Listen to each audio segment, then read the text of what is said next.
Welcome to the Deep Dive. Today we're tackling a massive stack of sources you've sent us about really the cutting edge of infectious disease treatment. We are. Our mission is to build what we're calling the perfect bug-drug matrix. We're going on a high-stakes tour of this microscopic battlefield. We'll focus on the chemical genius of the Beta-Lactam family. So Cephalosporins, Carbapenems, all of those. And then we have to balance that against, well, the terrifying growth of resistance and some shocking toxicity with drugs like the fluoroquinolones. It's a really crucial dive. For modern medicine, this whole fight against bacteria is, it's fundamentally a game of speed, adaptation, and chemistry. Right. We have to be so meticulous about picking the right tool for the job, whether that's a common staph infection or something truly life-threatening like MRSA, Pseudomonas, or those enzyme factories we call ESBLs. And this idea of antimicrobial stewardship, it's not just about saving drugs for later. No, not at all. It's about optimizing treatment right now. And that means knowing these tools, their history, and crucially, their fatal flaws almost implicitly. And what a history it is. Before we even get into the 5 complex generations of cephalosporins, which is where a lot of our material is focused, let's start with that origin story. Oh, yeah. Because it's hard to imagine a less clinical birthplace for one of the world's most vital classes of antibiotics. It truly is one of science's most wonderful and slightly unsettling anecdotes, the isolation of the original mold, Cephalosporium acremonium. It wasn't done in a pristine lab. No. It was discovered by an Italian pharmacologist, Giuseppe Brazzu, way back in 1948, and the source, a sewage outfall. The sewage outfall. Off the coast of Sardinia. And somewhat disturbingly, it was also a popular spot where the locals went swimming. So a life-saving breakthrough from a swimming spot's sewage runoff. That really gives you pause about where nature hides its secrets. It does. But Brazzu's observation right after that isolation was instantly revolutionary. He noticed that the crude culture he made from the mold was highly effective at inhibiting the growth of Salmonella enterica. The bug that causes typhoid fever. Exactly. Now, Salmonella is a gram-negative bacterium. That's the first really important point because the penicillins we had at the time, they were mostly focused on gram-positive targets. So right away, we have a potential advantage in its spectrum of activity. Precisely. But the second point, and this is the most critical one, is that the strain of Salmonella he was working with produced a penicillinase enzyme. Ah, so it was already resistant to penicillin. It was. This resistance mechanism, this bacterial enzyme that literally shreds the beta-lactam ring, was already causing huge problems for early penicillin treatments, yet Brazzu's culture just seemed to shrug it off.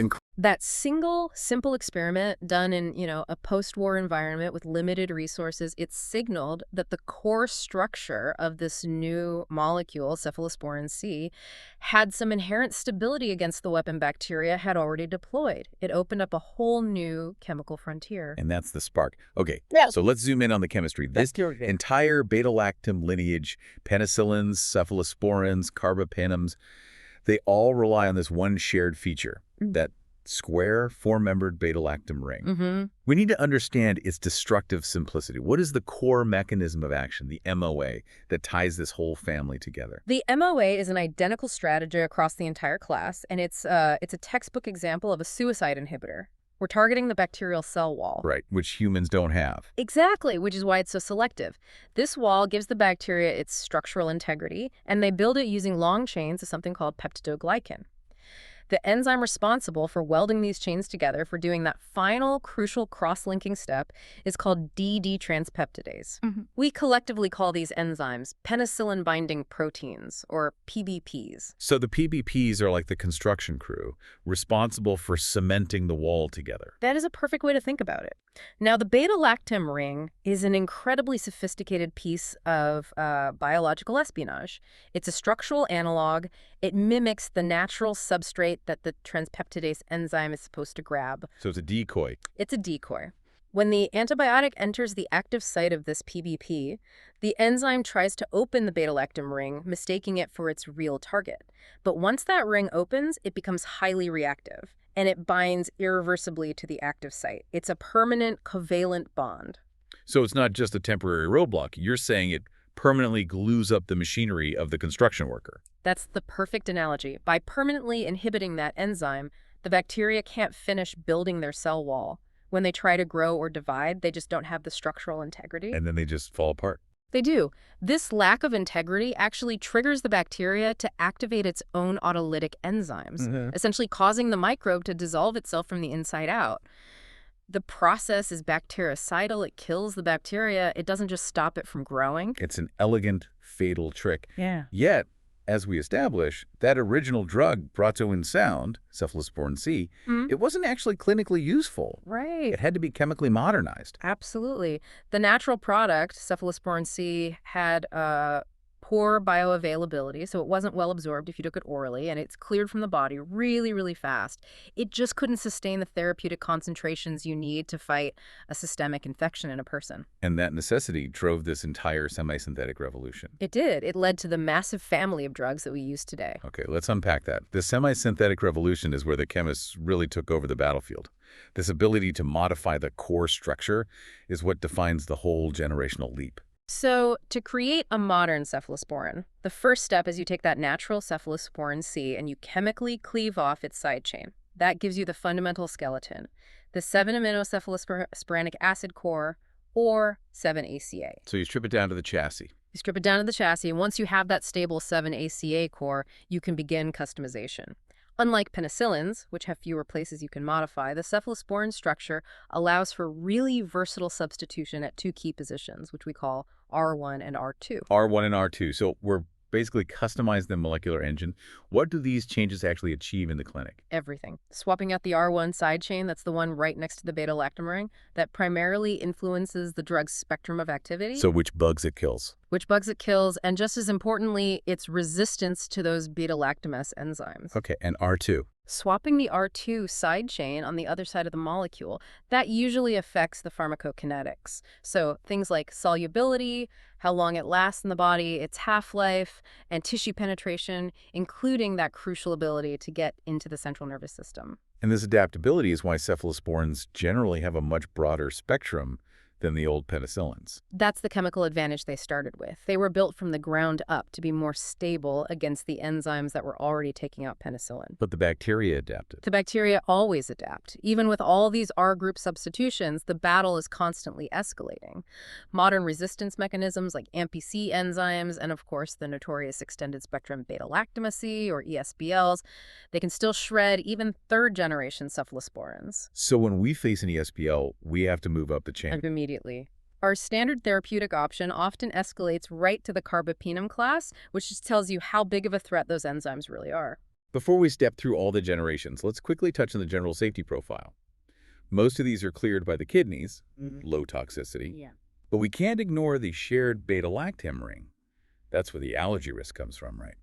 That's the major clinical consideration. Because that core beta-lactam ring is the same, patients with a confirmed penicillin allergy still carry an estimated maybe 5 to 10% risk of cross-reactivity with cephalosporins. So it's not a guarantee, but it's a risk. It's a lower risk than older estimates suggested, but it's still something that demands careful clinical judgment, especially if that original penicillin reaction was severe, like anaphylaxis. Now here's where we get into some truly subtle, unexpected toxicity. This part of the source material was fascinating. The adverse effects aren't always tied to the core mechanism. Sometimes they come from those R-group customizations themselves. This is a phenomenal insight. We're talking about specific adverse drug reactions that are linked directly to a chemical fragment that breaks off when the drug is metabolized. Wow. So take, for example, several agents, including the second-gen drug Ceftriaxone.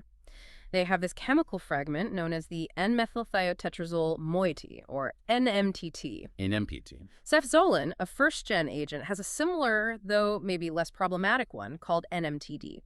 When the body processes the drug, this NMTT group is released as a metabolic byproduct. And this small, seemingly innocent byproduct causes a dual set of very specific, very dangerous problems. Exactly. The first is a risk of hypoprothrombemia, which is a severe bleeding tendency. Okay, a bleeding risk. How? The NMTT group disrupts coagulation in a few ways. First, it can suppress the natural vitamin K producing bacteria in your gut, and you need vitamin K to make clotting factors. Right.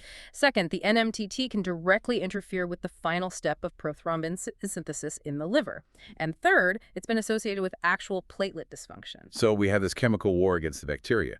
But a byproduct of that war is waging a subtle chemical war against a patient's own clotting system. It is a critical safety issue, and it was tragically highlighted by the fate of an older drug called Moxilactam decades ago. What happened? Moxilactam had this NMTT side chain, and the resulting hypoprothrombonemia and bleeding issues led to fatalities in 2 to 3% of patients. 2 to 3%, that's huge. It's astronomical. It was pulled from the market entirely. It really demonstrates the non-negotiable toxicity risk that's inherent in that specific side chain. And the second toxicity profile is one most people might not expect from an antibiotic. A really intense reaction to alcohol. That's the famous disulfiram-like reaction. The NMTT moiety acts as a potent inhibitor of an enzyme called aldehyde dehydrogenase. Okay. This enzyme is what your body needs to break down acetaldehyde, which is the toxic metabolite of alcohol. So if a patient drinks alcohol while this NMTT byproduct is floating around, They get incredibly sick. violently sick. It causes a rapid accumulation of this toxic acetaldehyde, resulting in a truly intense reaction. Severe nausea, vomiting, flushing, dizziness. The clinical picture of an immediate, acute, and potentially dangerous super hangover. It's a textbook chemical-drug interaction that needs very clear patient counseling. That's a great illustration of how the smallest R group change can have these major unexpected clinical consequences. Yeah. Okay, let's structure the rest of our discussion by walking through the 5 generations of cephalosporins, understanding their tactical use and, I guess, their chemical compromises. We can track the evolution by looking at the trade-off. As we go up through the generations, you generally see gram-positive potency is reduced in exchange for better gram-negative coverage and hopefully better stability against those beta-lactamase enzymes. So starting with generation 1, G1, gram-positive fortress, what are their defining characteristics? G1s are the foundational agents. They have the greatest potency against gram-positive organisms, especially the most common strains of staph, specifically MSSA, including those that produce penicillinase and strep. But not MRSA. No, absolutely not MRSA. They have negligible anaerobic coverage, and they're pretty poor defenders against most gram-negative beta-lactamase enzymes. Which means they are perfectly tailored for skin and soft tissue infections. Exactly. The 2 major players are cefazolin, which is your IV or intramuscular option, and cephalexin, the oral option, which most people know as Keflex. And cefazolin is huge in surgery. It is the gold standard for surgical prophylaxis. It reliably covers the common skin flora, the staph and strep that might contaminate an incision. And cephalexin is the go-to for many outpatient skin infections or simple UTIs caused by susceptible bugs like E. coli or P. mirabilis. But the walls of that fortress have some very obvious vulnerabilities. Critically obvious ones. G1 agents are completely ineffective against the major resistant gram-positive threats. So no MRSA, no penicillin-resistant S. pneumonia or PRSP, and they have zero activity against all enterococci like E. faecalis. You would never use a G1 drug for a serious unknown hospital-acquired infection. Okay, let's move to generation 2, G2. This is where the spectrum expands chemically, creating agents suitable for a whole new category of more complex infections. The defining chemical advancement of G2 agents is the successful introduction of coverage against anaerobic bacteria. Okay, so bacteria that live without oxygen. Right. And this addition instantly makes G2 drugs suitable for infections in those environments, like complex intra-abdominal infections, pelvic inflammatory disease, and certain types of foot infections, like in diabetic patients. And what are the key examples here? We have cefuroxime, which is available both IV and as a convenient oral prodrug. But the most important G2 subgroup is really the cefamycins, which include cefoxitin and cefotatin. The cefamycins. Right. They're a subset of G2 originally from streptomyces, and they get that crucial anaerobic coverage through a specific structural addition, an O-methyl group at a particular position on the core. This tweak not only gives them anaerobic activity, but also makes them even more stable against gram-negative beta-lactamases. So the coverage shifts from G1, primarily by adding anaerobic coverage, and then better gram-negative activity against, say, respiratory pathogens. That's the other major gain. G2 keeps similar gram-positive coverage to G1, but their gram-negative activity is broadened to include important pathogens like H. influenza and M. catarrhalis. This makes them useful for certain respiratory tract infections. And you mentioned cefuroxime has another interesting property. It does. A notable feature is that it achieves good penetration into the central nervous system, the CNS, which makes it a potentially viable, though maybe less common, agent for some types of meningitis. Now, generation 3, G3. This is a big shift, where the focus moves almost entirely to gram-negative threats. This generation contains many of the most recognizable and widely used agents in critical care. G3 agents represent the major tactical pivot. They have significantly better gram-negative activity and show greatly improved stability against many gram-negative beta-lactamases, though, and this is crucial, not ESBLs.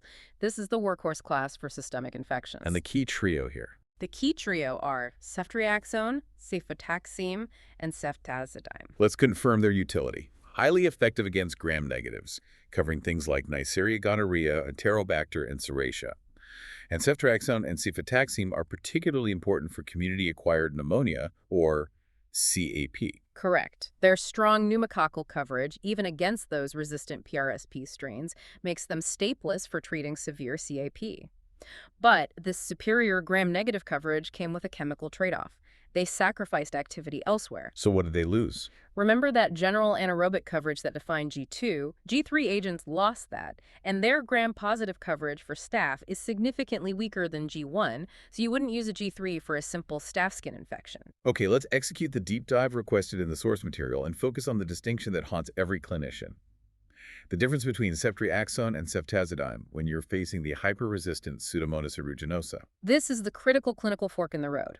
Within the G3 agents, only one covers P. aeruginosa, and that is ceftazidime. Only Only ceftazidime. It's an anti-pseudomonal agent, and like cefuroxime, it also penetrates the CNS, making it vital for some resistant gram-negative CNS infections. And the ubiquitous ceftriaxone, which most people know by the trade name Rocephin. Ceftriaxone does not cover P. aeruginosa. This is an absolute red flag. Right. If you have a patient with sepsis or ventilator-associated pneumonia, or a history that suggests a high risk of institutional or hospital-acquired resistance, maybe they came from a nursing home, you absolutely cannot use ceftriaxone empirically.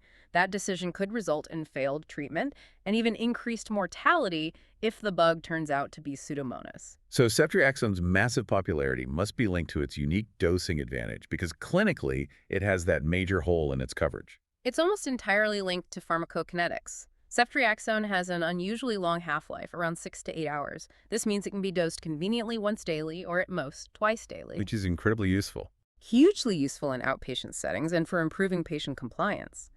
But that convenience comes with a major, potentially life-threatening warning regarding hobby administration. The calcium precipitation risk. Yes, ceftriaxone binds to calcium ions. If it's co-administered or diluted with calcium-containing IV solutions, and lactated ringers is the most common example, it can precipitate out of solution. It can form solid particles in the IV line or potentially in the patient's circulation. And that's a risk for everyone. It's particularly acute in neonates, but it's a caution for all ages. It requires strict adherence to separation protocols from any calcium-containing fluids. Before we move on, let's briefly touch on the oral G3 agents. You mentioned Cefdinir. Ah, yes. Cefdinir, or Omnicef, holds the title of best-selling cephalosporin. Its sales success, especially in the pediatric market for things like acute otitis media, AOM, it's highly influenced by a non-pharmacological factor. It just tastes a lot better than its G3 cousin, cefpodoxime. And when you have to ensure a child takes an entire course of antibiotics, palatability becomes a huge clinical factor in whether they actually finish the bottle. Moving to Generation 4, G4, which is represented almost singularly by Cefepime or Maxipime, this drug was designed to be the ultimate synthesis of the previous generations. Cefepime was a major leap forward. The goal was to take the robust gram-positive coverage of G1 and merge it with the exceptional gram-negative spectrum of G3, creating a truly broad-spectrum, dual-purpose agent. And it worked. It succeeded brilliantly. It has excellent activity against gram-positives, including PRSP, and phenomenal gram-negative coverage. And it solved the G3 Pseudomonas problem. Absolutely. Cefepime is a powerful anti-pseudomonal agent. Susceptibility rates are usually around 90% in non-cystic fibrosis patients. But perhaps its most valuable chemical trick is that it's structurally engineered to not induce the expression of chromosomal beta-lactamases. What does that mean exactly? Some other cephalosporins or even penicillins can inadvertently cause the bacteria to ramp up their own resistance mechanisms, like MPC enzymes. But Cefepime manages to fly under the radar and avoid triggering that unfortunate induction. So Cefipime's clinical role is clear. When you need powerful, reliable, broad-spectrum coverage for a very sick patient and you don't know the bug yet. It is the staple for serious nosocomial hospital-acquired pneumonia, empirical treatment of sepsis, and managing infections in immunocompromised or neutropenic patients. These are patients where you simply cannot afford treatment failure. It is powerful, but, like the G3s, it still generally lacks reliable anaerobic coverage. Well, finally, we reach Generation 5, G5. This generation seems less about just broad-spectrum power and more about targeted combat against the most stubborn resistance mechanisms we face today. G5 is a specialized force. It features two players with very distinct missions. First, let's talk about Ceftaroline, or Teflaro. Okay. Its mission is to defeat the most common gram-positive resistance. Its unique feature is that it is the only cephalosporin that covers MRSA. The only one. How does Ceftaroline achieve what every other cephalosporin, and really nearly every other beta-lactam, fails to do against MRSA? So you have to remember how MRSA became resistant. It acquired a gene, MECA, which creates a modified PBP penicillin-binding protein 2A, or PBP2A. Right, the altered construction worker. Exactly. This PBP2A is structurally altered so that standard beta-lactam drugs can't bind to it. Ceftaroline has a specific chemical modification that gives it a dramatically increased binding affinity for that exact altered site for PBP2A. So the bacteria changed the lock, but Ceftaroline is the one new key designed specifically to fit that modified lock. That's a perfect analogy. It's a massive chemical victory against the most widespread resistant pathogen. But if it doesn't cover Pseudomonas, doesn't that immediately limit its use in the most acute hospital settings? It absolutely limits it to specific infection types. Ceftaroline is primarily used for complicated skin and soft tissue infections where MRSA is a primary concern and community-acquired pneumonia. You would never use it empirically for a suspected ventilator-associated pneumonia because it has zero anti-pseudomonal activity. And the second specialized G5 player, which targets the other major resistance giant, the gram-negatives. That is ceftolozane-tazobactam. This compound represents the latest push in anti-gram-negative defense. Tazobactam is a beta-lactamase inhibitor, a bodyguard, that protects ceftolozane. And ceftolozane is the weapon. Right. And it is currently recognized as the most potent anti-pseudomonal cephalosporin available. It's reserved for extremely resistant gram-negative infections, including complicated UTIs and intra-abdominal infections. Okay, to give the listener a clear clinical tool, let's recap those agents that possess that crucial anti-pseudomonal firepower within the cephalosporin class. You need to know the three workhorses for Pseudomonas protection: ceftazidime from G3, ceftazidime from G4, and the hyperpotent cephalosporin from G5. If Pseudomonas is on your differential diagnosis, you must choose one of these three, and you must avoid Ceftriaxone. Now we move to the beta-lactam relatives, the ultimate heavy artillery, the Carbapenems. These are the drugs we turn to when the cephalosporins, even G4 and G5, fail against those dreaded ESBLs. Carbapenems represent the peak of beta-lactam chemical stability. They're structurally unique because they have a carbon atom instead of the typical sulfur atom in the five-membered ring that's fused to the beta-lactam. And that small change makes a huge difference. A huge difference. It gives them tremendous resilience. They are highly resistant to virtually all bacterial beta-lactamases, including AMP-C and the rampant ESBLs that just shred Ceftriaxone or cefotaxone. That resiliency defines their clinical role. They have the broadest spectrum, right? Covering gram-positives, gram-negatives, and anaerobes, making them the triple threat. It's the broadest spectrum in the entire antibiotic catalog. And because of their immense power, they are strictly reserved. Complicated, multi-drug-resistant cases, polymicrobial infections, or when ESBL production is confirmed or highly suspected, they are the definition of a last resort class in the beta-lactam family. Given that they are the heavy artillery, what are the limits? They can't cover everything. No, critical limitations exist. Like nearly all other beta-lactams, they do not cover MRSA. They are generally inactive against Enterococcus faecium. But the most terrifying limitation is the one we're facing globally right now. Resistance. Resistance is emerging even to this class. We need to spend some time on this. When you talk about resistance to carbapenems, you're talking about an entirely new, sophisticated level of bacterial counterattack. This is the current frontier of the crisis. Carbapenem resistance is mediated by a new family of enzymes called Carbapenemases. These are specialized molecular shredders that hydrolyze the carbapenem molecule, rendering it useless. So they're even more powerful than ESBLs. Much more. The three most clinically significant types are KPC, which stands for Klebsiella pneumonia, Carbapenemase, VIM, and NDM1, the new Delhi metallobeta-lactamase. So ESBLs defeat cephalosporins, And Carbapenems defeat the Carbapenems. It shows the bacteria are always one step ahead. They are constantly adapting. The emergence and spread of these KPC-producing organisms, often in Klebsiella and E. coli, it's a global public health disaster. They can often only be treated with highly toxic older drugs like polymyxins. The Carbapenems were the definitive answer to ESBLs.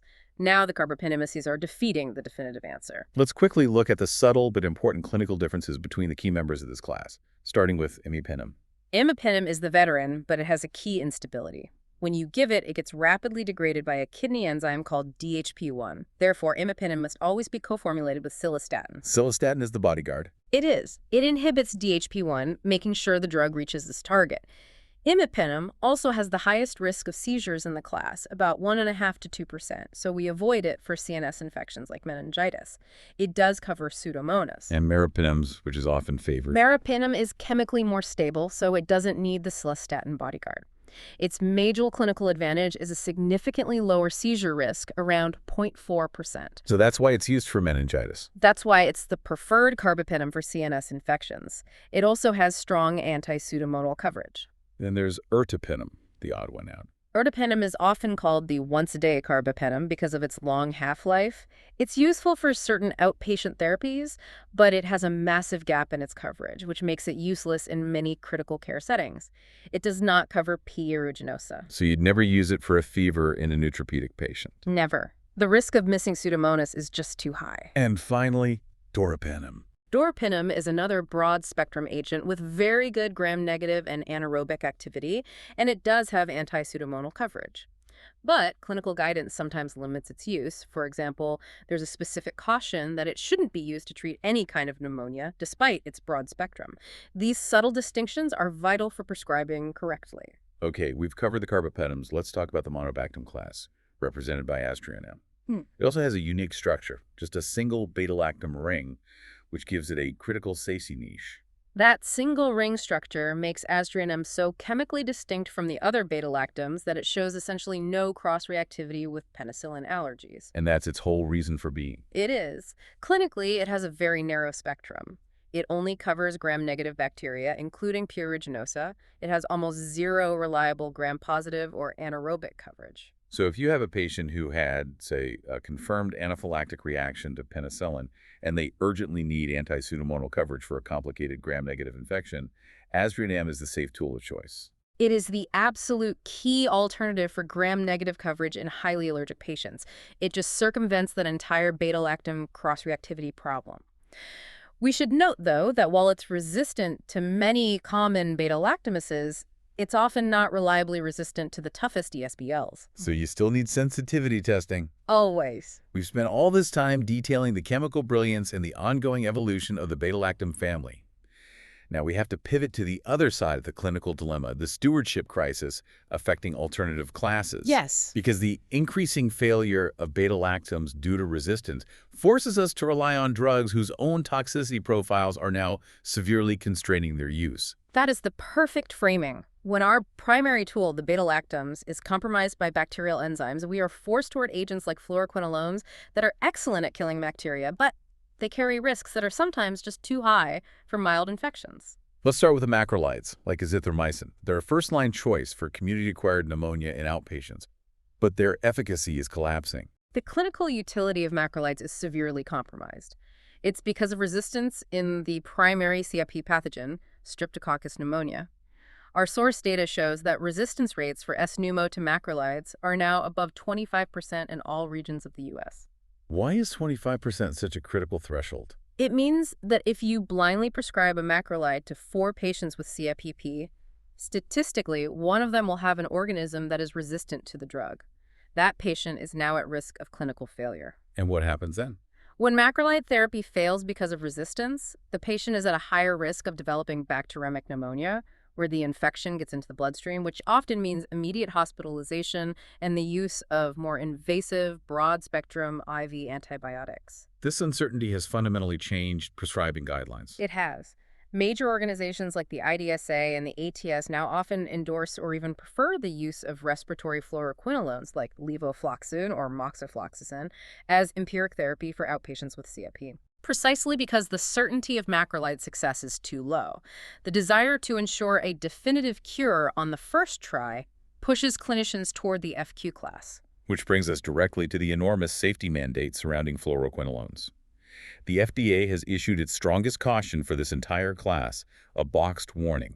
We really cannot overstate the gravity of this. This is critical information. Every healthcare professional and every patient needs to absorb this. Fluoroquinolone, ciprofloxacin, levofloxacin, and others carry a boxed warning precisely because the adverse effects are described as disabling and potentially permanent. Disabling and potentially permanent. But toxicity is insidious. It often manifests not as a single reaction, but as a constellation of debilitating symptoms affecting multiple, seemingly unrelated body systems. And these effects are highly unpredictable in their onset and their duration. Completely unpredictable.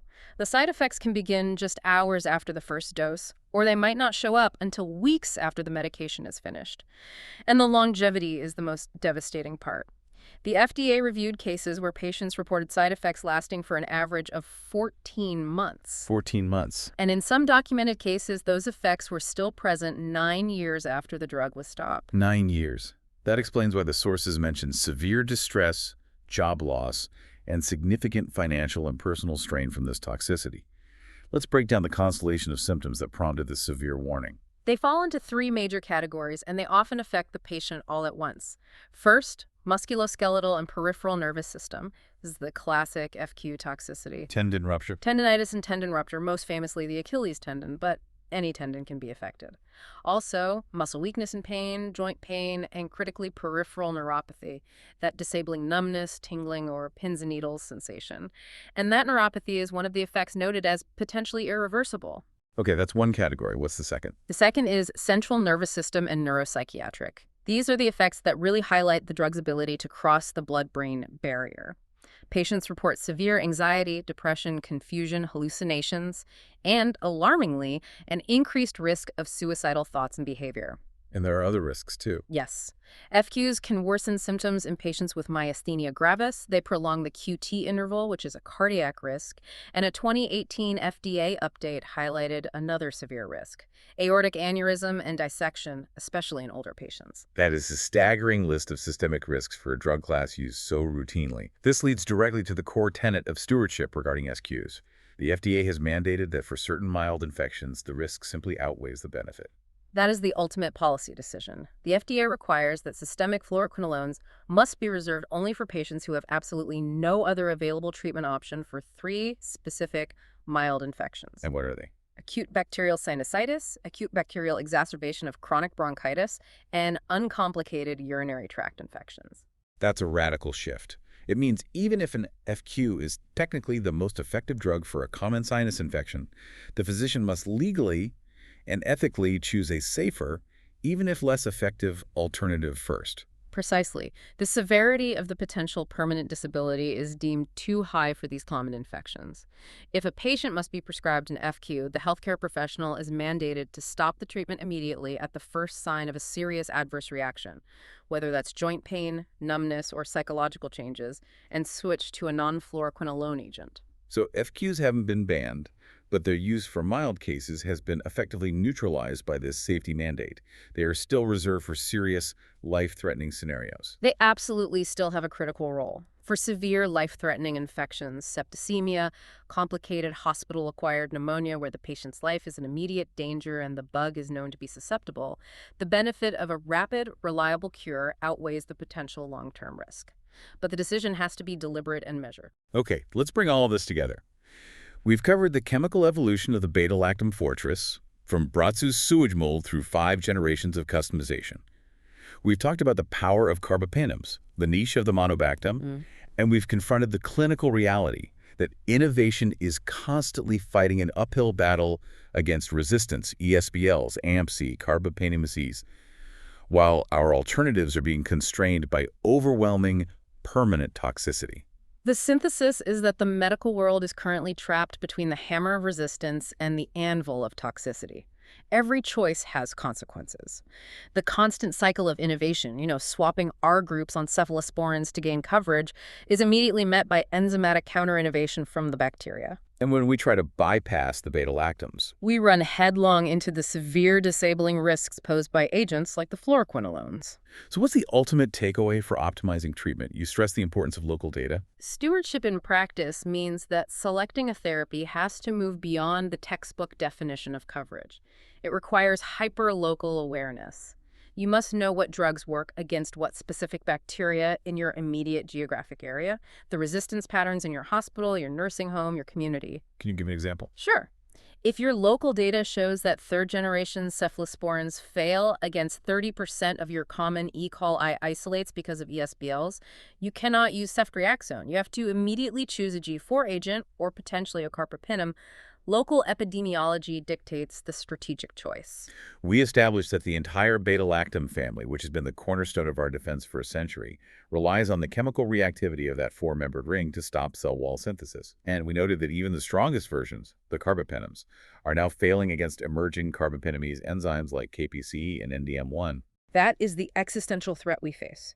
We have chemically pushed the beta-lactam structure to its absolute limit, from natural penicillin to the molecular rigidity of the carbapenem ring, and yet these hyper-resistant gram-negative bacteria are still developing enzymes powerful enough to defeat them. Which raises an important final provocative thought, something for you, the listener, to mull over as you navigate this matrix of resistance and toxicity.